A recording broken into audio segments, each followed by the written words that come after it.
Fruit സീരീസിലെ 5ാമത്തെ fruit mango ആണ് ഇന്ന് ഉണ്ടാക്കുന്നത്. അപ്പൊ ഞാൻ ഇന്നലെ പറഞ്ഞിട്ടുണ്ടായിരുന്നു നമ്മളുടെ ഒരു സ്പെഷ്യൽ സബ്സ്ക്രൈബർ പറഞ്ഞിട്ടേ ഇത് ഉണ്ടാക്കുന്നേന്ന്. എന്റെ വീഡിയോസ് എല്ലാം മിസ് ചെയ്യാണ്ട് കാണുന്ന ഒരു കുഞ്ഞു സബ്സ്ക്രൈബർ ആണ്. ഞാനൊരു വീഡിയോയിൽ പറഞ്ഞിട്ടുണ്ടായിരുന്നു എന്റെ ഏട്ടന്റെ മോള് സീബ്രനെ ഉണ്ടാക്കാൻ പറഞ്ഞിട്ടുണ്ടായിരുന്നു. അന്ന് ആ വീഡിയോയിൽ ഞാൻ പേര് പറയാൻ വിട്ടുപോയതാണ്. അപ്പൊ നമ്മളുടെ ജിയന്ന പൊന്നൂസ് പറഞ്ഞിട്ടാണ് ഈ മാംഗോ ഉണ്ടാക്കുന്നത്.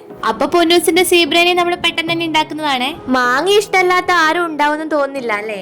എന്റെ ചൈൽഡ്ഹുഡ് മെമ്മറീസ് പകുതി മുക്കാലും ഈ മാവിൻചോട്ട് പോയിരിക്കുന്നതും മാങ്ങ പൊറുക്കാൻ പോകുന്നതും ഒക്കെയാണ്. അപ്പൊ ഞാനും എന്റെ ഫ്രണ്ട്സും മത്സരമായിരുന്നു ആരാന്ന് കൂടുതൽ മാങ്ങ കളക്ട് ചെയ്ത് വെക്കുക എന്ന് പറഞ്ഞിട്ട്. വീണപാട് മാങ്ങ എടുക്കാൻ വേണ്ടിട്ട് നമ്മൾ ആ മാവിന്റെ ചോട്ടിൽ തന്നെ ഇരിക്കുകയും ചെയ്യും. അന്ന് നമുക്ക് മാങ്ങ പെട്ടെന്ന് വീഴ്ത്താനുള്ള ഒരു പാട്ടൊക്കെ ഉണ്ടായിരുന്നു. വെപ്പും കൂടിയെല്ലാം മാവൻ ചോട്ടിൽ തന്നെ ആയതുകൊണ്ട് എന്റെ തലയിൽ വരെ മാങ്ങ വീണിട്ടുണ്ട്. ഈ ഐസക് ന്യൂട്ടന്റെ തലയിൽ ആപ്പിള് വീണ് ബുദ്ധി വർദ്ധിച്ച പോലെ എന്റെ തലയിൽ മാങ്ങ വീണപ്പോ ബുദ്ധിയൊന്നും വർദ്ധിച്ചിട്ടില്ല. അപ്പൊ നാളെ മുതൽ നമ്മളെ ക്രിസ്മസ് സീരീസ് സ്റ്റാർട്ട് ചെയ്യാണ്. ഇനി നമ്മളുടെ മാംഗോ ട്രിങ്കർ ഡിഷ് എങ്ങനെയുണ്ടെന്ന് പറ. ഇഷ്ടപ്പെട്ടാൽ ലൈക്ക് ചെയ്യാനും സബ്സ്ക്രൈബ് ചെയ്യാനും മറക്കല്ലേ. അപ്പൊ അത്രേ ഉള്ളൂ. Tata bye bye.